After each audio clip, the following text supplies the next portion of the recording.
जबकि हमारा सफ़र अख्ताम पजीर है, तो अब पता नहीं सफ़र की खुशी में या सफ़र ख़त्म होने के दुख में ये तीनों आपस में लड़ पड़े, लेकिन फैसला नहीं हो पा रहा है कि कौन किससे लड़ रहा है। अब कौन किसको मार रहे हैं, कौन किसको बचा रहा है, कुछ पता नहीं। अब हम कोशिश करते हैं कि इन्हीं से मालूम करें कि किस मसले पे लड़ाई हो रही है, क्यों लड़ रहा है, या क्या वजूहत है जिनकी वजह से ये सूरत पैदा हुई है। हेलो हेलो हेलो बेटा, क्या हुआ, किस बात पे लड़ रहे हो, क्या हुआ है? शायान इधर देखो, शायान क्यों लड़ रहे हो बेटा, क्या हुआ है? आप खेल रहे हो बेटा, इसको खेलना बोलते हैं। ये किसके साथ खेल रहे हो आप? किसके साथ खेल रहे हो? कौन सी बहन के साथ? आप क्या कर रही हो बेटा?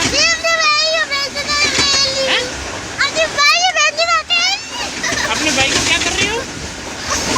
फिजा आप क्या कर रही हो बेटा? किसके साथ खेल रही हो?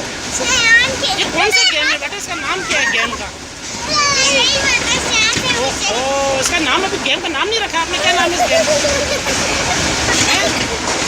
इस गेम का नाम क्या है? किसके साथ लड़ रहे हो? किसके साथ लड़ रहे हो? ओह अच्छा, ये आप दोनों आपस में दोस्त हो और आप अकेले हो, तो आप किससे? मायरा इधर देखो बेटा, मायरा मायरा आप किससे लड़ रही हो बेटा? आप इससे लड़ रही हो और फिजा से? चलें ठीक है जी, बड़ी ख़राब सूरत हाल है इसमें। ऐसा लगता है कि अब हमें वन साइड से करना पड़ेगा। जल्द कचीदे से कचीदे कर होने जा रही है। अल्लाह खैर करे, बस अल्लाह करे कि जल्द से जल्द कराची आ जाए, वरना अल्लाह हाफ़िज़।